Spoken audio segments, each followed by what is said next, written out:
కదా నీ కథ ముగింపులేనిదై సదా సాగదా. ఇదే కదా నీ కథ ముగింపులేనిదై సదా సాగదా. నీ కంటి రెప్పలంచున మనస్సు నిండి పొంగిన ఓ నీటి బిందువే కదా నువ్వెతుకుతున్న సంపద.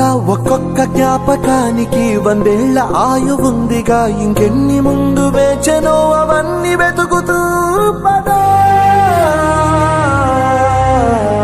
మనుష్యులందు నీ కథ మహర్షిలాగా సాగదా.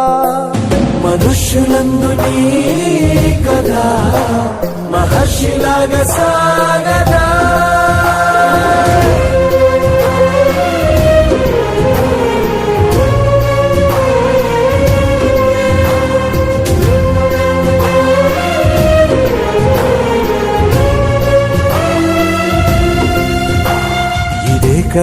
ఇదే కదా నీ కథ ముగింపులేనిదై సదా సాగదా. ఇదే కదా నీ కథ ముగింపులేనిదై సదా సాగదా. నిస్వార్థమెంత గొప్పదో ఈ పదము రుజువు కట్టదా. సిరాలు 1,00,000 వంపదా, చిరాక్షరాలు రాయదా. నిశీధి ఎంత చిన్న